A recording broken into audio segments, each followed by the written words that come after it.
Ito ang tinaguriang the world's quietest room na makikita sa London. Talaga namang nakakaamis ang pagkakadetalye sa wall soundproof nito na may background noise level na negative 20.6 decibels. Sa atin din ang pagkakasoundproof nito, halos maririnig mo na ang sariling tibok ng puso, daloy ng dugo sa ugat at maging paglagutok ng buto kahit sa kaunting galaw ng katawan ng taong sinumang sumubok na sumalang dito sa the most quietest room in the world.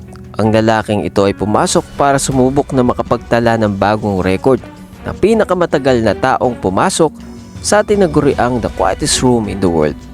Makalipas nga ang 5 minuto, narinig niya na ang sariling tibok ng puso, daloy ng dugo sa ugat at lagutok ng buto sa kahit kaunting pagkilos nito. Hanggang sa tumagal pa ito ng ilang minuto at dito ay nasabi niya, but my mind is going crazy.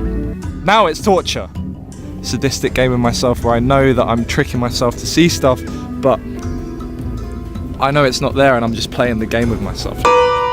Matapos itong sumalang sa quiet room ay tila pakiramdam ng lalaking ito ay magkakaroon siya ng malubhang sakit.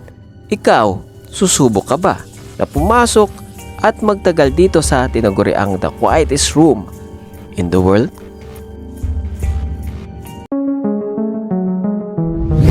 Ang artist na ito ay gumawa ng malaking head sculpture na may bigat na 120 kilograms na yari sa fiberglass upang ilagay sa Bilbaos River. Ang layunin ng obra ay para ipakita sa mga tao ang refleksyon ng climate change, kung ano ang magiging desisyon ng sangkatauhan sa kalikasan na maaaring magpapalubog at magpapalutang gaya ng nangyayari sa sculpture na inilagay sa ilog.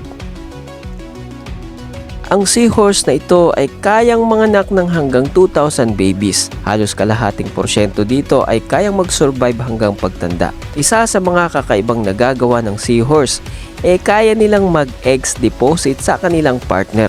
Kaya din magbuntis at manganak ng babies ang mga lalaking seahorse.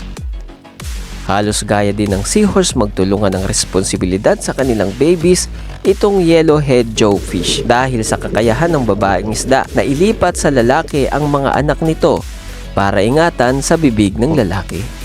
Speaking of panganganak, ang nabingwit na pating ay inabutan sa panganganak sa bangka.